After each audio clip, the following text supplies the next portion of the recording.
Joining us now to fill us in on what's trending is Kachi Ofia with stories trending around the world. Hello, Kachi. Good morning, Dr. Ruben. Good morning, Timden. Good morning, Rufai. Morning, Kachi. Good to have you guys, and it's of course great to be back as well. Good morning, viewers. Let's take a look at the stories trending in Nigeria today. The tragic case of Hanifa Abubakar still reigns supreme amongst the conversations around the safety of schools in Nigeria. Now, following the killing of the 5-year-old Hanifa Abubakar by Abdulmalik Tanko, the proprietor of Noble Kids Academy, Nasarawa local government area of the state, the governor, that's Governor Ganduje, has now revoked the operating licenses of all private schools in the state. Now, the minor who attended the school was kidnapped and subsequently killed by her school proprietor, and the Kano State Commissioner of Education, Sunusi Said Kiru, made the announcement saying that the revoked licenses will be reviewed and revalidated after certification. Now, Dr. Ruben Tundun Rufai, this has sparked varying reactions. While some people believe this is a just thing to do, for some others, they're asking the simple question, why does everyone have to suffer for the sin of one? Well, I imagine the reason why is that the Kano State government is keen to be seen as taking action, as taking really extreme action to match the extreme tragedy of the murder of an innocent child. Because if they did nothing, that criticism would be like, well, don't they care that Hanifa has died? And the fact of the matter is, I'm aware that in Lagos State, a lot of private schools are not registered with the Ministry of Education as they ought to be. That's certainly the case for Lagos. I'm not sure about other places. I mean, the statistics are quite shocking. You'll find that maybe it's about half of the private schools, if that, because they're supposed to register with the CAC like any normal business. Then you're supposed to register with the Ministry of Education where your school is domiciled. And then in order to get that registration, to get that certificate, you need to be inspected a couple of times. A lot of private school owners or proprietors just sidestep that and just open up a school to the public. So it's actually a really good time when this kind of tragedy has occurred to actually just shut the school down. And it's worth it because we're talking about children. Now, what will be excessive if the Kano State government has a really prolonged process? Hopefully it will be quick so that the children can return to school, but they must return to school in a safe way. Even Teachers Registration Council of Nigeria have complained about how teachers who are all supposed to be registered often don't bother, and the schools do not compel them to do so. We don't have records, we don't have documents. This person, this murderer, I'm sure has not registered with any teachers union. He's probably some random person, and parents are assuming a lot. When you see a school open, you see a board outside, you drop off your children there. Your children are with these people for hours on end. You don't know who they are. You don't know what certification they have. You know nothing. So I think it's a really good thing to do now. And the dust being raised over this murder, I think, is in order. Even the news now that the Governor Ganduje has said that he'll be happy to sign the death warrant, and that has been seconded by Muslim clerics and the First Lady, Aisha Buhari. A lot of people are completely devastated by what happened to this girl.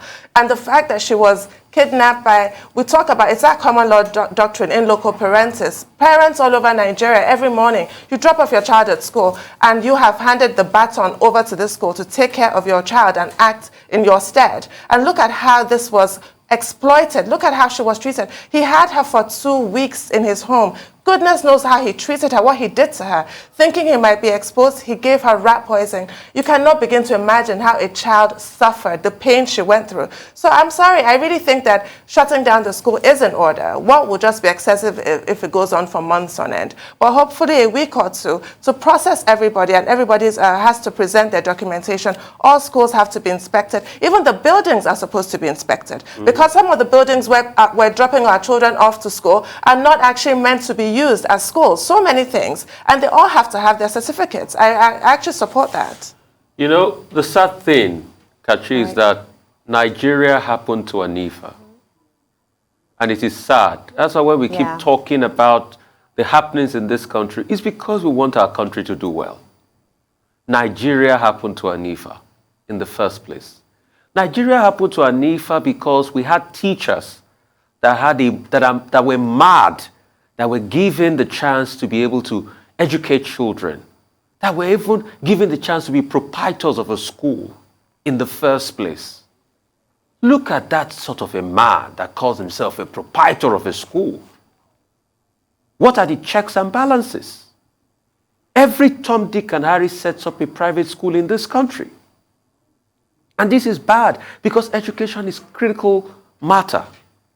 And it's the life of the future generation yet unborn.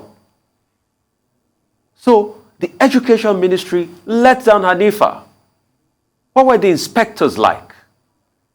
And it is shocking because now the education ministry wants to swing into action, but we all know how some of these education inspectors collect bribe and they act like nothing is happening. Corruption too is part of the problem. You'll be amazed at the deal some of these education inspectors cut with school owners. Then most importantly, the society at large. Could we have done better to save her life? When this man that kidnapped a girl was calling, could we have tracked his phone number? Could we have even done a raid? Could the security agencies have swept in quickly? Because you see, in this country, we keep hearing that if we truly want to do something, we can't do it. It is a time for introspection for all of us. So some people have gone ahead to burn the school, irate youth. Burning the school will not solve the problem. The question is, how can we prevent this from happening again? Because the sad thing about Nigeria is it will happen again. It will happen again. This is just a temporary move to withdraw the license and review. But would it change anything? So we still go back to this cycle of deceit. Nigeria failed Hanifa. Let's be serious with ourselves. Okay, the killing of Hanifa Abubakar, 5-year-old pupil of Noble Kids Academy, by the proprietor of the school. Yeah. Is one of the most horrendous stories coming out of Nigeria at this time. Abdulmalik Tanko. He has been apprehended. The two other persons who worked with him to bury the... this is touching. Looking at the picture itself. It's devastating. I don't know if you can remove the picture. Yes. Yeah. Okay, yes. So, and we hope that he has been charged already and that he will have his day in court and that the hottest part of hell will be reserved for him. But however, the step that has been taken by the state government is first to shut down the school. And now the state government has gone ahead to revoke the licenses of all private schools in the state. That is the private nursery and primary schools. And the excuse that is given by the Commissioner for Education is that, look, there is a mushrooming of private schools all across the state.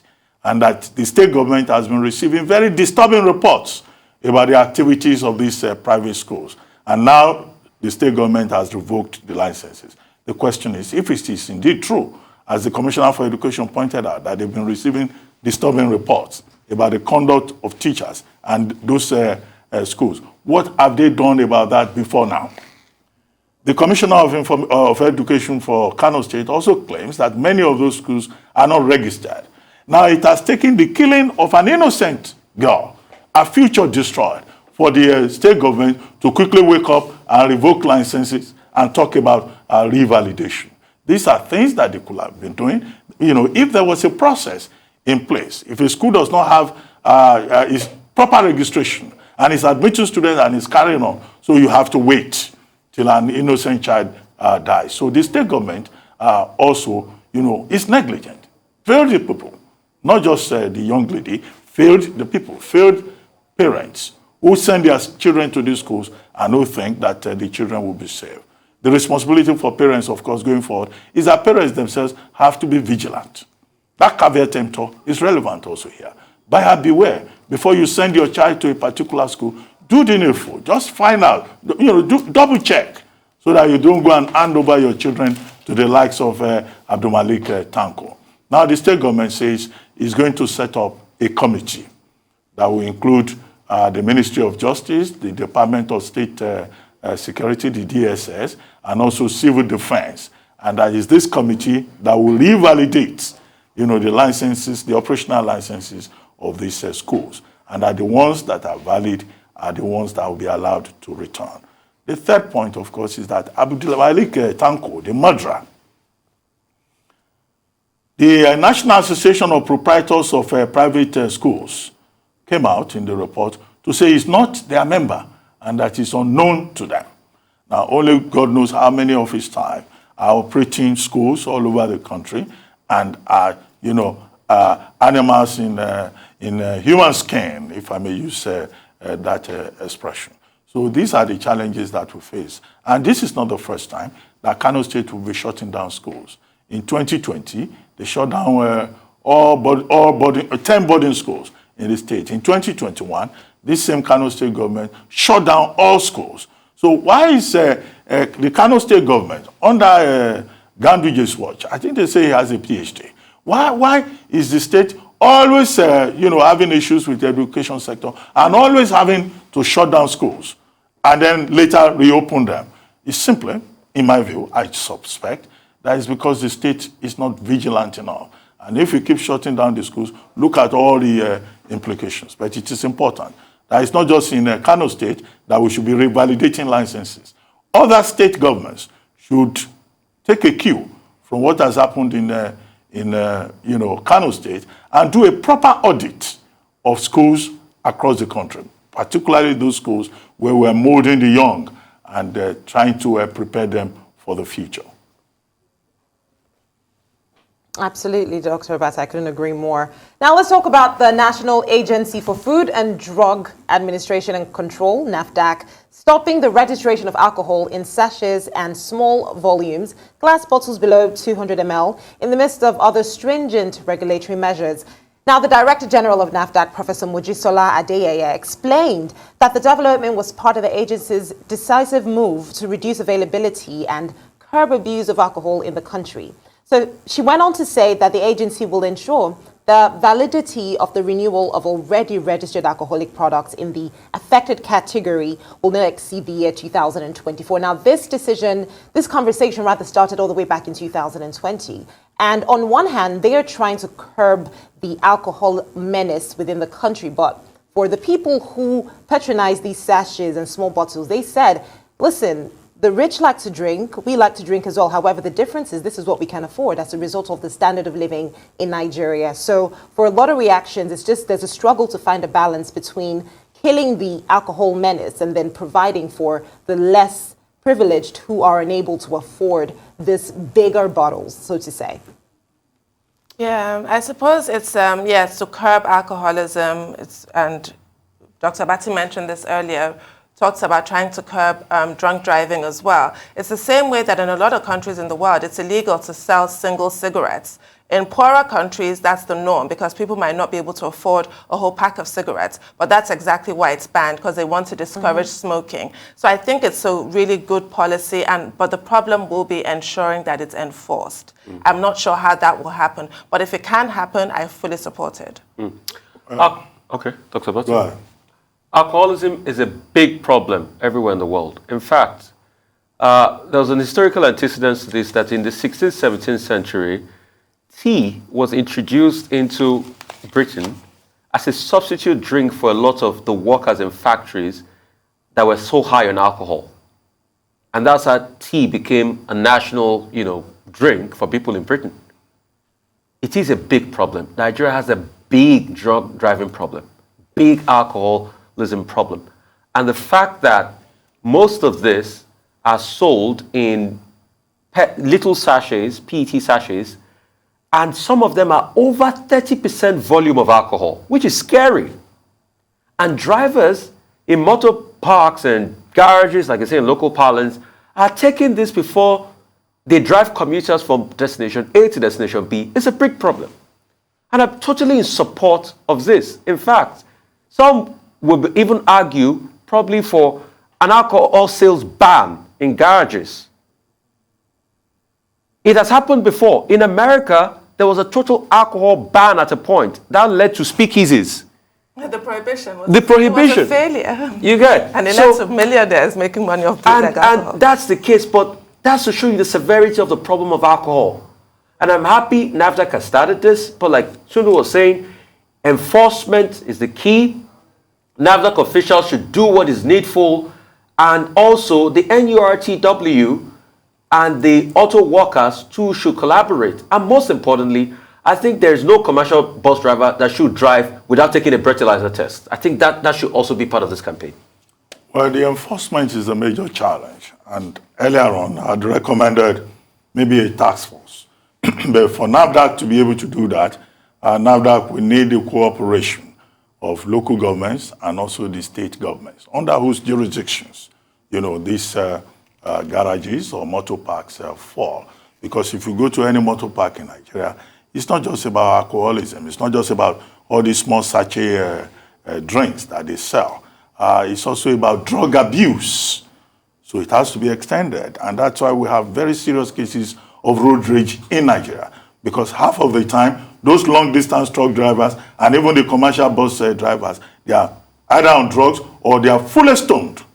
And now if NAFDAC is talking about, sachet alcohol in sachets, how about those other local drinks, what they call ogogoro on the rocks, okpayin, they call it in parts of Yoruba land.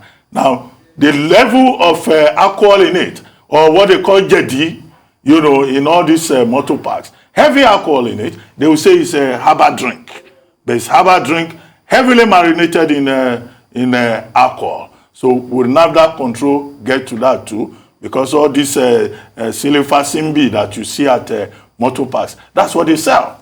So it may be possible to cut off at the production end, but how about the reality that you find in many of these motor parks? And what level of vigilance can they put in place at the level of the transport owners? The NURTW is one of the most inefficient, disorganized unions that you have in Nigeria. The transport owners do not keep an eye on their drivers. They themselves do not do due diligence. That's why you see vehicles with useless expired tires on the road, posting a threat. The FRSC, perhaps when those drivers get onto the road, also have a role to play. But I understand we don't have more time.